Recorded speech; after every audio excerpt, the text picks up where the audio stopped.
Along for the ride are Aaron Katersky, also here in London, covering every moment. If you missed all our coverage, there you have it right there. In just a couple minutes, all the highlights. So what stood out to you today?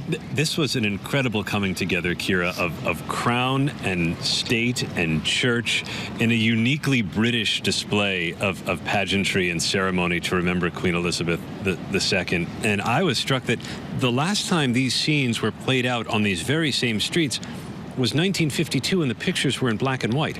This is the first time we've all been able to see in full color the splendor of what went on here. And yet something about it felt a little dated, didn't it? It was a very slow procession, very deliberate, rehearsed steps. And you wonder if they're going to tolerate this again. Because so many people, hundreds of thousands, came out.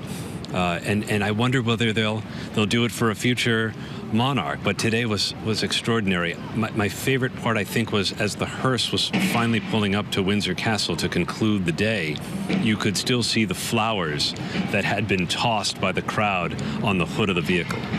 You know, it's interesting, will they tolerate it again? I think you have to tolerate tradition in many ways. I mean, it's pretty incredible, just the pomp and just the music, how everything is orchestrated, from the music to the procession to all the parts of the military. I mean, she was the commander-in-chief.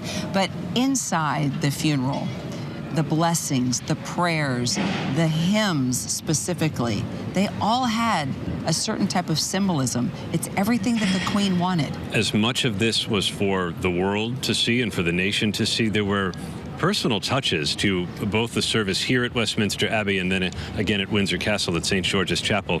Some of the hymns had been recited at the funerals of her relatives, some of the readings, and some had also been at the Duke of Edinburgh's funeral. So there were really personal connections. And the hymns, I think, tried to tell the nation to be comforted, because as a woman of deep faith, they believed that she's going to be okay, and the nation was going to be okay. And you heard the Archbishop of Canterbury say that the Queen's power came not from her position or from her ambition, but by who she served.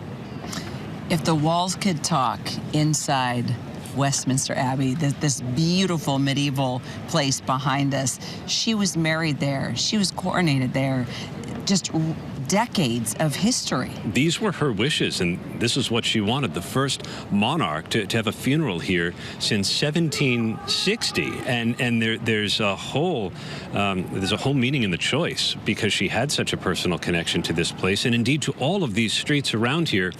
You can't help but notice as she's processing, there's the Queen Elizabeth II Hall across the street from us, the memorials to her parents as the coffin was passing along the Mall and Buckingham Palace. It's inescapable. She's been here so long. Hundreds of thousands. They expected millions. We still don't have an exact count, we don't. Right? But hundreds of thousands for sure.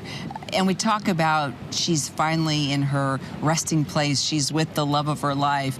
But here in England, in the UK, the monarch never dies. No, and in fact, she is she inherited a legacy, and she passes it on to King Charles. And I was struck at the end of the ceremony at St. George's Chapel when God Save the King rang out from the congregation for a second time today.